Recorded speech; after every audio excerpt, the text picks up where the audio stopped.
오늘 해야 될 거가 어떻게 보면 이 기본 맞춤 중에서는 가장 마지막이라고 보시면 좋을 것 같고요. 그 말씀 한번 드렸어요. 얘를 같이 이렇게 마지막에 하는 것들은 이런 부분들이 있어요. 얘는 판재이기도 하고 뭐 각재일 수도 있는데 구조가 똑같아요. 어떻게 똑같냐? 얘 이름으로 따지고 쓰이는 위치부터 말씀을 드려볼게요. 얘는 이렇게 십자로 만나져 있잖아요. 자, 뭔가 형태를 겉으로 만들었어요. 그게 뭐 제비촉이든 아니면 삼방용기든 아니면 주먹장이든 써서 이 네모난 박스를 만들었다는 거죠. 그리고 중간에 이제 칸나누를 하는 형태에서 서로 이제 겹치는 부분이 생겨가지고 이렇게 가운데 이런 부분이 들어가야 된다. 구조적으로 칸이 나눠지는 거죠. 여기 이렇게 나눠지는 거예요. 네모난 박스 안에서. 자, 이렇게 나눠질 때 이런 구조를 갖추는 거죠. 십자처럼 만나는 구조에서 어떤 구조를 쓸 것이냐, 이런 구조로 여기가 만들어지면 좋다. 이거는 각재일 때도 쓰일 수도 있고 판재일 때 쓰일 수도 있어요. 각재일 때는 어떤 거냐, 이거 얘는 어떻게 보면 얘보다 훨씬 더 좁으니까 얘를 각재라고 보죠. 각재일 때 만들어주는 맞춤하고 판재일 때 만들어주는 맞춤이 똑같아요. 네, 똑같아요.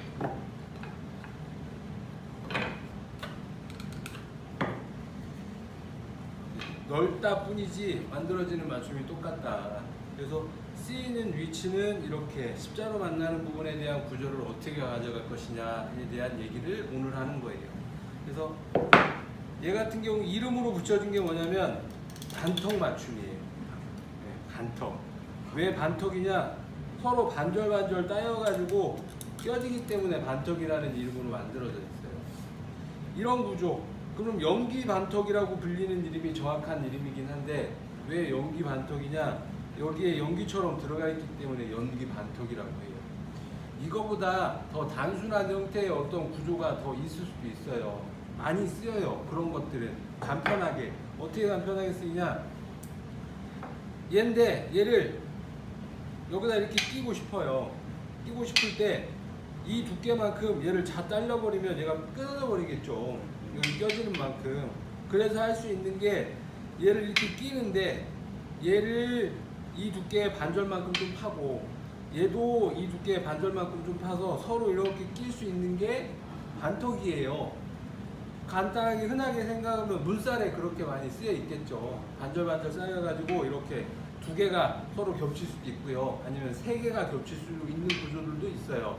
네 개가 서로 겹쳐서 만들어지는 구조도 만들어질 수 있거든요. 이렇게 끼워가지고 이렇게 만들어져요. 그런 겹치는 부분에 쓰일 수 있는 부분들을 반턱이라고 보통 얘기를 하는데 얘는 연기라는 부분들이 들어가 있어서 만들어지는 반턱이라고 해서 이름상 연기 반턱이라는 부분들이 만들어지고요. 이렇게 각재에서도 쓰일 수 있지만 이렇게 넓은 판재에서도 이런 구조로 만들어지는 것들이 쓰일 수 있다. 이렇게 넓은 판재에서도 쓰이고 각재에도 쓰이는 것들은 반턱이라고 그러면 다 쓰이긴 하거든요.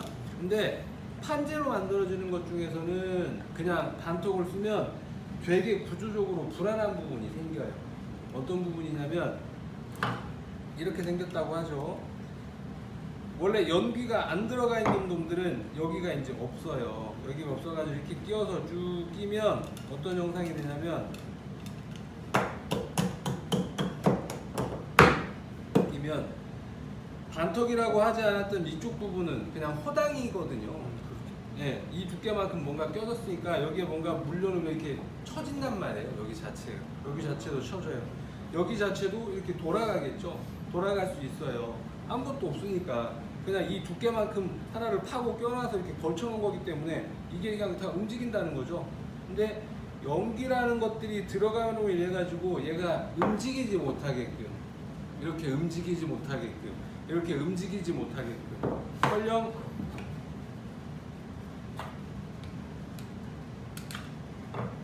여기는 얘가 붙어 있으니까 움직이지 않겠죠. 근데 여기는 없어요. 없는데 이 턱이 저기에 상대평하고 꽂아짐으로 인해 가지고 얘가 움직이지 않게끔 얘를 만들어 준다는 거죠. 그래서 이 연기가 있는 것과 없는 것의 차이는 되게 크겠죠. 뭔가 구조적으로 얘가 아니면 나무를 변형하는 부분에 대해서도 얘가 있는 것과 없는 거는 큰 차이를 가지겠죠. 제비촉 껴져 살짝 걸쳐져 있는 거, 우리 제비촉 판재자 맞춤할 때도 그 안에 길지는 않지만 살포시 5mm 정도의 턱이 걸쳐서 거기가 걸쳐져 있는 거에 대한 이유들, 여기하고도 약간 비슷한 부분들이 분명히 있을 수 있죠. 얘가 깊진 않지만 이렇게 껴져 가지고 이 턱에 얘가 미세하게 걸쳐져 있는 거예요. 그럼으로 인해 가지고 얘가 구조적으로 아니면 나중에 만들어 놓고 변형에 대한 부분들도 분명히 많이 커버를 해줄 수 있는 부분들이 이제 이런 부분이라는 거죠. 이런 부분. 그래서 얘 같은 경우는 판재하고 각재하고 같은 구조를 가지는데 늘여놨을 뿐이고, 자, 당연히 이게 넓어지면 넓어질수록 가공하는 게 힘들어요. 상당히 많이. 이거를 나중에 기계를 쓰는 것도 힘들고 일이 상당히 많은 맞춤이거든요. 먹금도 생각보다 복잡하다고 느끼실 수 있어요. 왜냐하면 연기 들어가는 것도 많고 하다 보니까 먹금을 좀 정밀하게 넣는 것 자체가 상당히 힘들어 하실 수 있는 부분들도 있고, 또 하나 어떤 부분이 가장 힘드냐면 이제 먹금 넣으면서 이런 부분들이 이제 해결이 돼야 돼요. 어떤 부분이 해결이 되냐면 지금 주먹장이란다. 그 삼방연기 같은 경우 먹금은 같은 두께의 나무에다가 같은 그 무게로 선들을 긋는단 말이에요. 근데 나중에 하시다 보면 같은 선을 그어야 되는데도 불구하고 이렇게 한번 예를 들어볼게요. 같은 그 무게로 그을 수 없는 상황들이 생겨요. 서로 다른 그 무게로 그었는데 같은 먹금이 그어져야 되는 상황들이 생기거든요. 어떤 얘기냐면, 자, 이런 게 하나 있어요. 얘를 여기다 이렇게 꽂고 싶어요. 근데 촉을 하나로 통으로 내는 게 아니라 뭐 나름대로 촉을 이렇게 두 개를 내가지고 여기다 이렇게 꽂고 싶어요. 그러면 그 무게로 여기다 그었던 그 무게 따로, 여기에다 그었던 그 무게 따로따로 그어야 되겠죠. 폭이 다르니까. 폭이 같으면 여기 그었던 걸 그대로 여기다 긋고 여기 그었던 걸 여기다 그으면 이게 잘 맞는단 말이에요. 우리 제비촉 판재짜임 할 때 그렇게 했잖아요. 폭이 같으니까 여기 썼던 그 무게를 그냥 여기다 썼던 거거든요. 근데 이런 상황이 생길 수 있다는 거죠. 폭이 달라요. 그런데도 불구하고 여기에 있는 뭔가 촉이 나오는 것과 여기에 구멍이 파이는 위치가 정확히 일치를 해야 이거 잘 맞아 들어가겠죠. 이런 상황들이 이제 만들어질 텐데, 그런 상황들이 만들어지는 것들이 어떻게 보면 지금까지하고는 좀 다른, 훨씬 더 복잡한 부분들이 있을 수 있어요. 왜냐하면 같은 그 무게로 그으면 별 문제가 안 되거든요. 조금씩 오차가 있더라도 어쨌든 같은 그 무게로 그어주기만 하면. 근데 얘는 여기에 그어져 있던 이 촉으로의 간격과 다른 그 무게로 그었음에도 불구하고 여기 남아야 될 게 일치를 해야 된다는 거거든요. 그러니까 그 무게를 미세하게 조절을 해서 내가 원하는 사이즈로 여기다 그을 수 있게끔 이제 진행이 되셔야 된다는 거예요. 그게 어떻게 보면 되게 힘들다. 생각보다 미세하게 조절도 해야 되고, 한번 그어서 안 맞는 거를 잘못 그으면 그게 계속 남을 테니까 상처로 남는 부분들이라 뭔가 테스트를 하거나 아니면 시험 삼아서 딴 데다 그어서 이게 정밀하게 맞는지를 이제 체크를 하셔야 된다는 거예요. 자, 그렇다고 하면 여기서 어느 부분에 그런 부분이 쓰이느냐, 큰 거로 여기서 어느 부분에 그런 부분이 쓰이느냐. 자, 여기에서 이렇게 보죠. 이거 5mm라고 할게요. 그 무게로 여기에 있는 선을 긋기 위해서는 어떻게 그어야 되죠? 그 무게 맞춰가지고 5mm로 맞춰서 여기다 이렇게 그으면 되죠. 이 선을 그어주기 위해서 선 그었어요. 자, 반대편도 똑같이 이 선 그을 수 있죠. 네. 이렇게 해서 5mm 간격의 선을 그었어요. 근데 여기서 이렇게 보죠. 여기서 여기까지의 간격이 얼마일까요? 여기서 여기까지의 간격. 얘도 이게 45도로 만나니까 5mm일 거거든요. 이 간격과 여기서 여기까지의 뭔가 간격을 정확히 일치를 시켜야 돼요.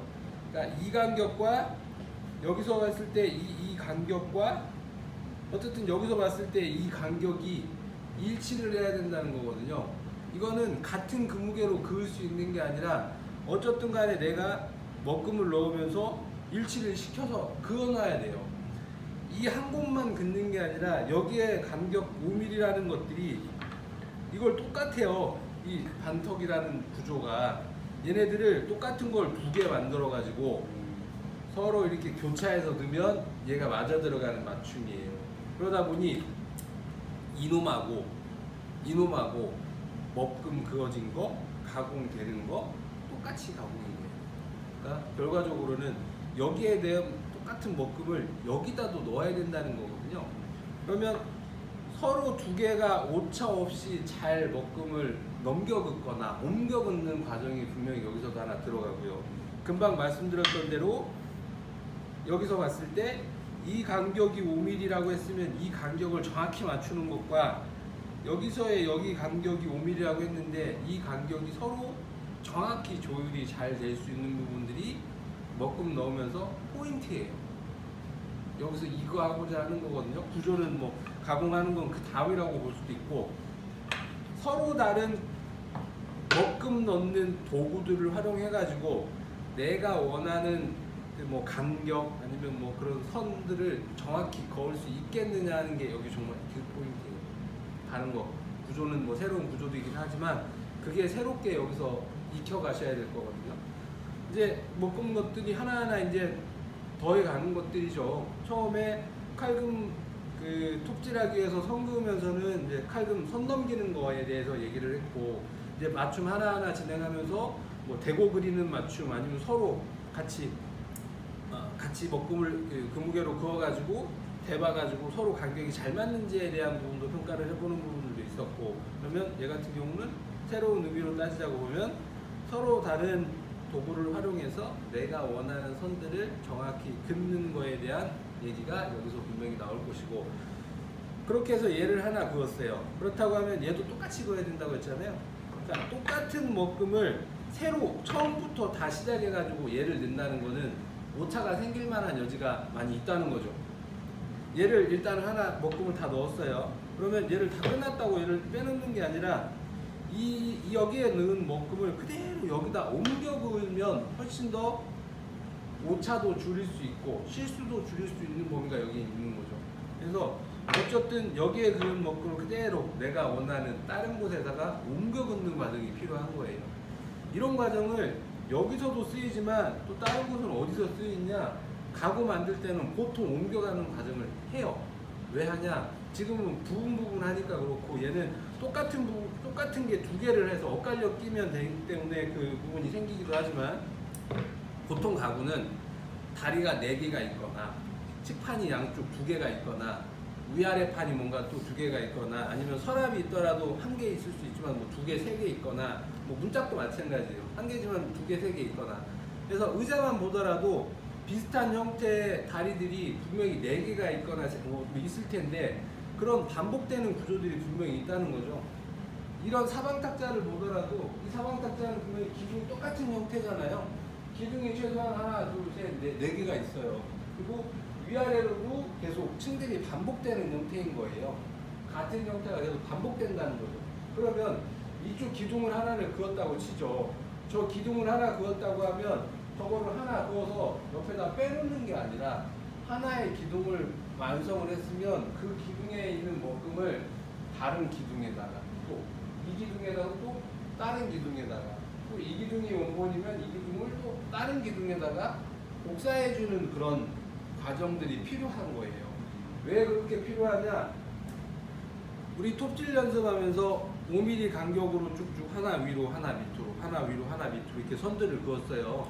이게 왜 10mm 간격으로 떼면 안 되는지에 대한 부분들을 말씀을 드렸죠. 이렇게 떼거다 보면 서로 오차들이 쌓이다 보면 그 오차들이 쌓여서 뭔가 서로 교차해버리는 상황이 생겨버릴 수 있다. 그래서 걔네들이 그렇게 먹금을 넣는 게 아니다. 그래서 가구를 한다고 하면 하나의 먹금을 넣었으면 얘를 그냥 옆에다 빼놓는 게 아니라 얘를 원본처럼 삼아서 여기를 이렇게 옮기고 얘를 이렇게 옮기고 옮겨주는 과정들이 분명히 필요하다. 그러면서 터득해야 될 부분들이 있겠죠. 분명히 옮기기 위해서는 뭔가 이런 기준이 되는 부분이 하나 있어야 되겠죠. 내가 여기 끝을 뭔가 기준으로 삼아가지고 얘를 꽉 잡겠어. 이렇게 꽉 잡을 때 손으로만 잡고 하는 게 아니라 뭔가를 활용을 해야죠. 흐트러지면 안 되니까. 그래서 클램프도 사용을 하고 뭔가를 사용을 해서 얘를 어떻게 옮겨 올 것이냐. 그게 가장 포인트적인 부분이라고 보시면 돼요. 이런 부분들은 이제 가구를 만들면서는 자연스럽게 쓰실 수도 있지만 여기서 분명히 한번 짚고 가자는 거죠. 그래서 아까 그 무게 같은 경우도 지금하고는 쓰는 게 조금 달라질 수 있다는 거죠. 어쨌든 조금 오차가 생기면 뭐 넘어갈 수도 있긴 하겠지만 이제 서로 다른 두께에다가 내가 원하는 뭔가를 긋다 보면 이게 오차가 생기면 나중에 정말 안 들어가요. 그냥 그 무게질을 잘하고 어떤 걸 떠나서 서로 오차가 생기는 범위가 생기니까 그런 부분들을 어떻게 줄여갈 것이냐. 그거는 단순하게는 말씀드렸듯 어떤 거에다가 한번 그어볼 수밖에 없어요. 그어봐가지고 이게 내가 치수를 다시 재보든 아니면 뭔가 이렇게 대보든 해서 원하는 간격이 잘 맞게끔 그어졌는지를 꼭 확인을 하고 이제 뭔가들을 해야 되는 거죠. 단순하게 근무계일 수도 있고요. 아까 그 근무계가 아닌 어떤 거 내가 여기다가 근무계로 이 선을 그었는데 여기다 이렇게 이쪽은 근무계로 보통 긋죠. 이렇게 그었는데 여기 선에서 이 근무계 간격만큼 뭔가 떼야 되는 부분들이 분명히 있을 수 있으니까 근무계로 그었던 간격을 내가 직각자르하고 철자를 활용해서 똑같은 간격으로 뭔가 선을 그을 수 있는 부분들을 이제 맞춰가야 되는 거죠. 근무계로 10mm를 그었으면 내가 직각자하고 철자를 활용해서 어쨌든 10mm의 간격, 이 간격과 똑같은 어떤 간격을 그어야 된다. 근데 이거는 치수상으로 그냥 재본다고 될 수 있는 게 아니라 뭔가로 대보거나 어떻게 뭔가 테스트를 해봐야 돼요. 아 이게 정확히 잘 맞는지. 그런 과정을 거치지 않으면 오차들이 미세하게 쌓여가지고 잘 안 맞는 부분이 분명히 생겨요. 그러니까 어떤 부분을 신경 써야 되는지 해야 되는 부분들을 이제 진행을 해보도록 할게요. 그래서 다음 시간에 진행할 거는 이거 나무는 여기 준비를 했는데 얘는 오크예요. 참나무. 그래서 썼던 거랑 또 다른 나무일 수 있거든요. 나무로 따지고 보면 되게 단단한 나무거든요. 그래서 얘 가지고 이런 형태 두 개의 똑같은 걸 만들어 가지고 서로 교차시켜 가지고 하면서 만드는 부분들이 있을 수 있고, 얘를 하면서 가장 신경 써야 될 거는 목공이 상당히 복잡할 수 있다. 그리고 가공상 뭔가 유의하셔야 될 부분들은 이 부분이에요. 여기가 45단한 연기로 이렇게 길게 뭔가 나와져 있죠. 그럼 이 부분을 어떻게 가공할 것인가가 난해한 부분이 분명히 있을 수 있어요. 얘를 어떻게 가공할까? 보통 제가 말씀드리는 거는 이렇게 세워놓고 여기서 끌로 밀어요. 세워놓고 이렇게 밀어서 하는데, 이것도 하는 사람마다 아니면 내가 어떻게 가공할 거냐에 따라가 이렇게 하는 사람도 분명히 있을 수 있겠죠. 나 이게 좋아 이렇게 할 수도 있어요. 근데 이게 더 정밀할 거냐 이게 더 정밀할 거냐는 사람마다 다를 수는 있지만 일단 이게 더 초반에 힘들 수 있어요. 각을 어떻게 가는지 잘 볼 수가 없으니까. 어쨌든 이런 식으로 뭔가 가공을 할 텐데 이게 넓다 보니까 각재나 뭐 다른 거에 비해서 이런 게 훨씬 더 쉽죠. 짧으면 짧을수록 쉬워요. 네. 짧으면 짧을수록 쉬울 수는 있지만 이번 거는 연습이랑 이런 차원에서 이 정도 두께로 진행을 해보도록